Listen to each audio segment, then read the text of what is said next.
천축국과 중국 지명 분석. 천축국. 신은 천한, 신선, 상제 한알림, 한올림, 천조님, 한님으로 조선사는 선사입니다. 나라에 현명한 도가 있으니 풍요도라 한다. 그 가르침의 연은 선사에 상세하게 갖추어져 있다. 그 선사의 시작은 한님, 한님으로부터 시작하며 그리고 환웅천왕이 신시계천을 한다. 천왕은 재석의 왕이 아니라는 강한 암시를 줍니다. 바로 손왕 법왕입니다. 그리고 환웅의 환은 밝다는 말이고 웅은 몽골어로는 바토로입니다. 바로 우리말로 박달, 박터입니다. 산해경에 해내경에 동해안 북해 모퉁이에 나라가 있어 조선 천독이라 하고 사람들은 물에 살고 사람들과 잘 어울려 친해한다. 서해 안쪽 루시아의 한가운데 나라가 있어 학시라 한다. 서해 안쪽 루시아의 서쪽에 나라가 있어 범묘비라 한다. 묘하게도 그 원형은 우리의 삼국 유사의 신시배달국 신시개천의 역사로 잘 드러나 있습니다. 삼위 태백산에서 홍익인간의 뜻으로 개국하는 원형인 것입니다. 힌두교의 힌두란 흰머리의 백두와 동일한 말로 흰것은 또한 밝은 박달이기도 합니다. 힌두와 박달과 배달과 천독은 동일한 지역입니다. 그 시스템 내부에 들어온 사람에게는 신인과 대인이 되도록 도와주는 홍익인간 해주는 센터가 신주, 신도, 천독, 천축인 것입니다. 이 센터가 바로 스키타이 석색 가불이고 이곳이 천축국입니다. 천도, 천축, 천부도에서는 무슨 일이 중심적인 일로서 천하의 원형이 되었을까요? 천부도에서는 무슨 일을 하는 것일까요? 천인하빌의 깨달음과 각성이 있었고 신인하빌이 있었습니다.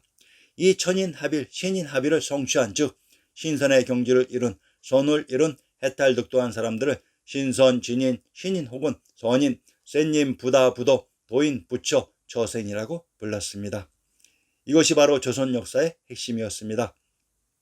이 핵심을 흐트러 놓고 지우는 작업이 바로 역사 조작의 본질인 것입니다. 부처는 마치 부다의 번역어인 것처럼 배워왔지만 실상은 부처를 부다로 표기했을 뿐입니다. 부다, 붓다란 바로 밝은 또는 박터라는 말입니다. 천축, 천부도는 불터입니다. 불터는 또한 박터이기도 합니다.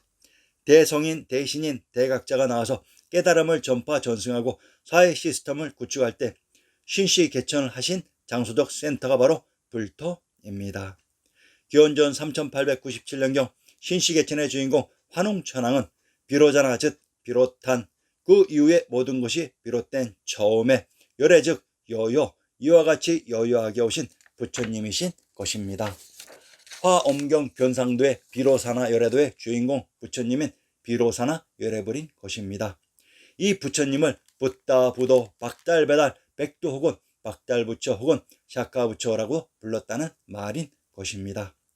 후한서 쇠역전의 천축국은 일명 신독국이라고도 하는데 그 나라는 큰 강을 끼고 있고 부도도를 닦고 있는데 사람을 죽이는 정벌전은 하지 않는다고 했습니다. 이게 무슨 의미인지 신중동국 여지스남을 통해 밝혀봅시다. 평안도 자산의 군명을 문성 태안자주라고 합니다. 황해도 문화의 군명을 문성 유주 실영 골구라고 합니다. 함경도 문천의 군명을 매성 문주 이균이라고 합니다. 상기의 평안도 자산, 황해도 문화, 함경도 문천은 문성과 문주의 지명이 일치되는 곳으로 문주는 조금 더 광역적인 표현으로 문주에 있는 성이 문성이 됩니다.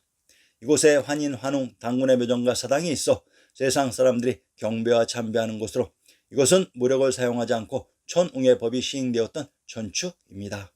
이곳 천축인 천조를 둘러싸고 있는 지역이 무주로 이곳 무주는 속세의 법이 통했던 지역으로 그래서 문과 무로 이 두 지역을 구분했던 것입니다.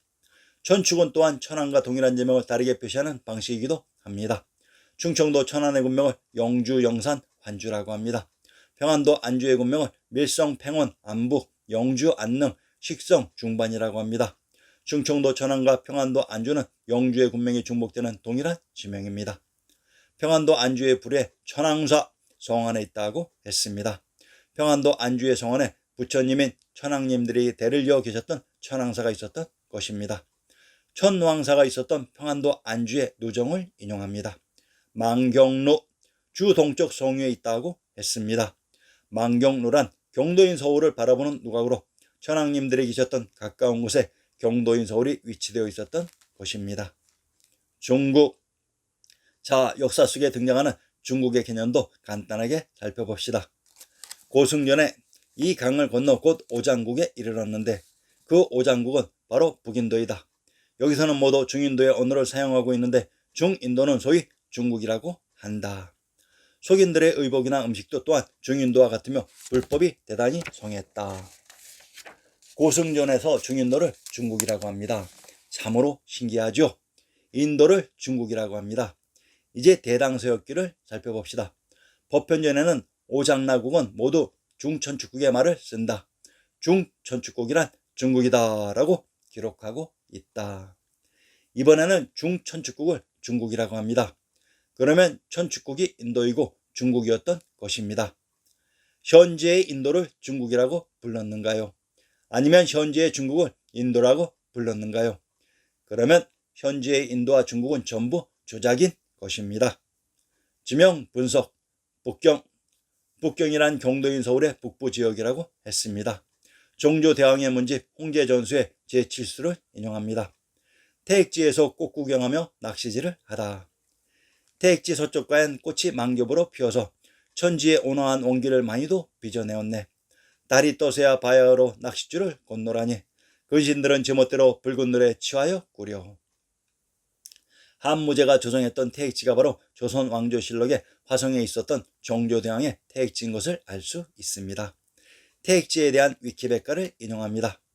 지금의 중난하이와 베이하이는 원나라 때부터 황성의 내원으로 조성된 것으로 명나라 때에는 태익지라고 불렀고 청나라 때에는 시하이지로 통칭했던 곳이다.